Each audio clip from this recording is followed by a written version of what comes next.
All right, so good afternoon. Thank you for the opportunity to talk to you today about accelerating learning. So I'd like to share with you my thoughts, experience, research, and work in the science of learning within our field.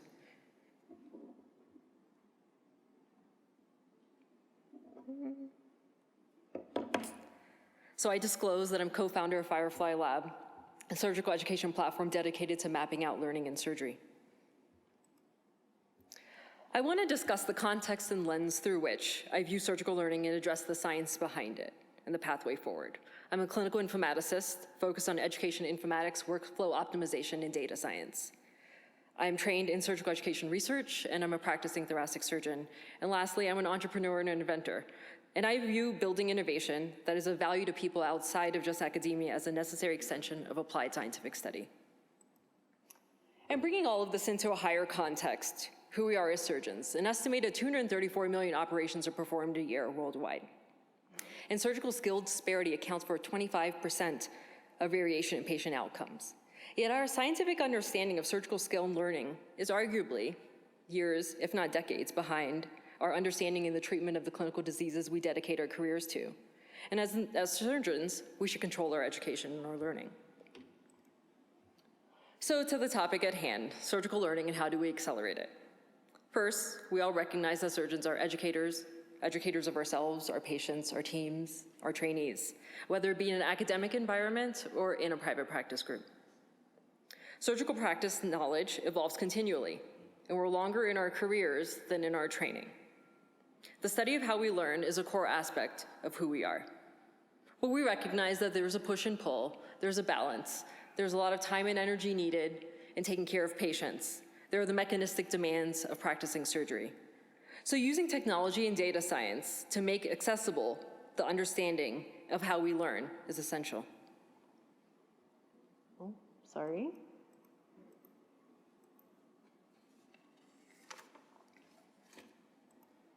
The collection of work being done to accelerate surgical learning is vast.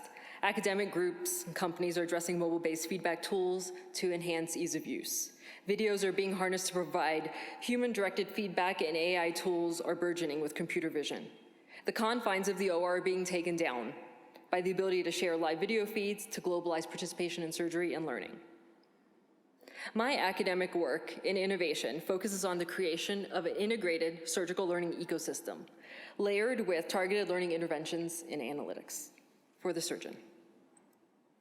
So we're going to transport outside of the world of surgery into that of cancer biology. Prior to microarrays, gene expression analyses were performed in a very linear fashion using manual assays. The application of a single technology like microarray chips transformed cancer biology with the ability to test thousands of genes in a high-throughput method, allowing us to identify targets and find solutions and patterns simultaneously. I argue that we should apply a similar methodology to our surgical learning science and find new learning targets and improve upon them concurrently. Stick with me as we look at this space with that mindset. I'm going to raise more questions than I'm going to answer, because without asking the right questions, which are derived from our data, we cannot know where we're going or how to measure the effect we see.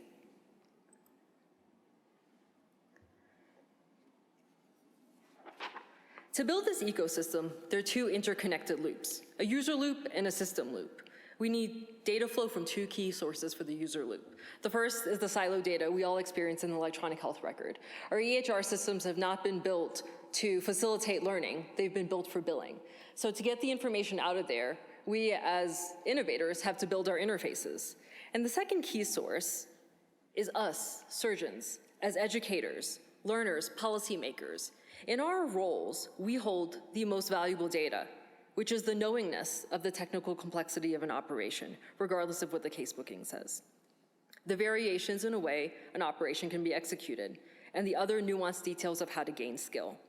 We are the most valuable source in this ecosystem. And the system loop, which connects to the user loop. This system loop has inbuilt data mining tools, analytics to assist in pattern and hypothesis discovery. The learning ecosystem is a learning system much itself, like so much of what we're talking about now.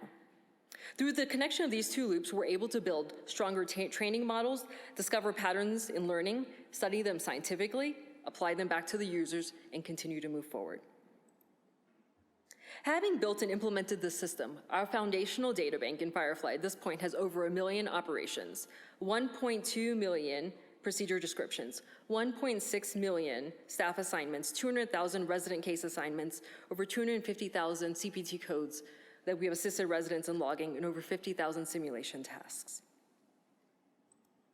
So from what angles do we want to map out learning and drive it forward? Each perspective has its needs and what it needs in the future. We can look at learning from the perspective of the individuals, the educators, and the interaction between the two.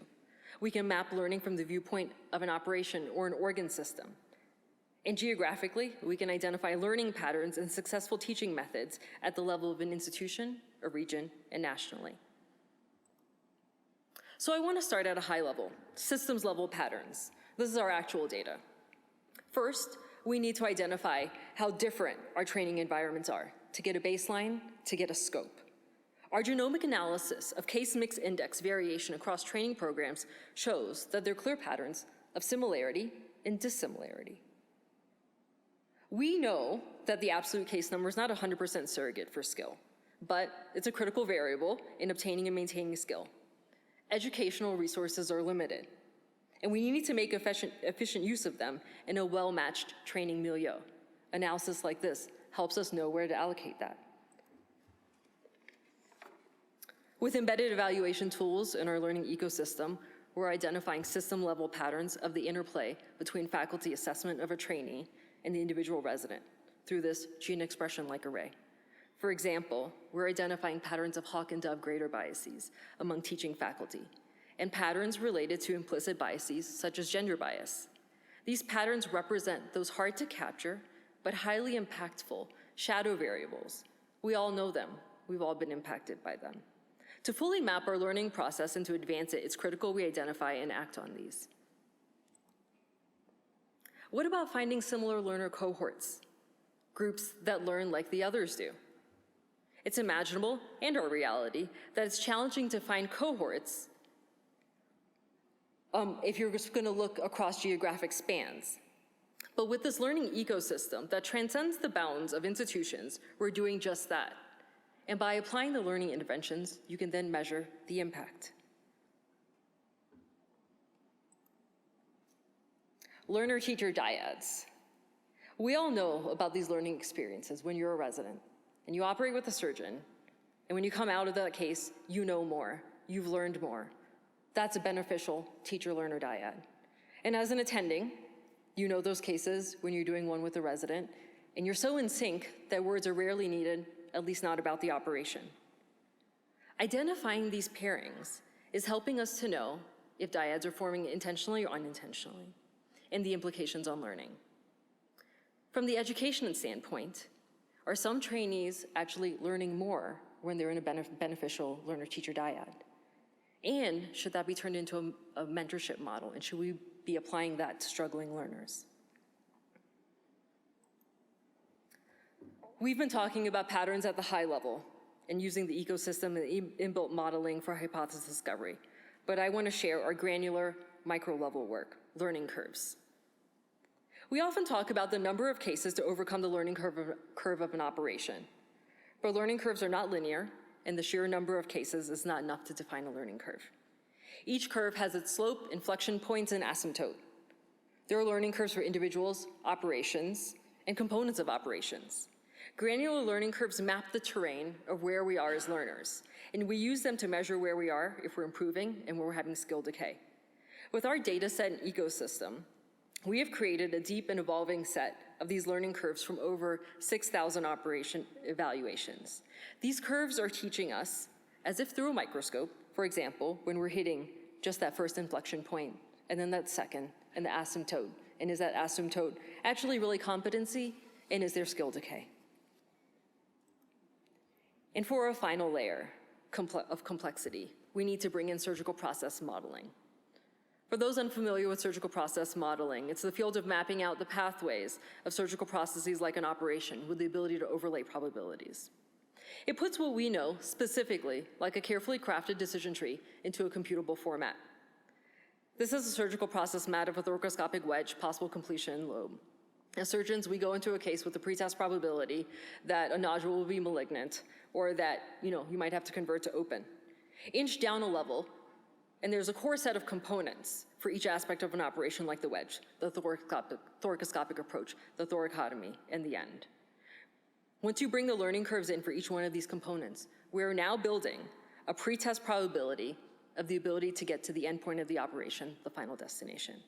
The implication of this knowledge ranges from targeting specific learning to someone who's struggling with a challenging component to hospital OR resource allocation. The real power is that we're turning our approach to learning into a computable, prospective, ultra-targeted application of powerful learning interventions. With this learning ecosystem, our goal is to liberate the data around surgical learning. Again, I've raised more questions than I've answered, but that's because I believe we're at the beginning, but not too far from the solution. We're discovering, computably documenting, and solving learning acceleration problems at the same time. We have millions upon millions of data sets. The visual resolution of the solution to accelerating learning is improving, but work remains. Again, and lastly, we must reimagine our education paradigm in surgery with the same complexity as the clinical diseases we commit to treating on a daily basis. Efforts short of this leave us blind to the ways in which we can control our learning in the field of surgery. Thank you.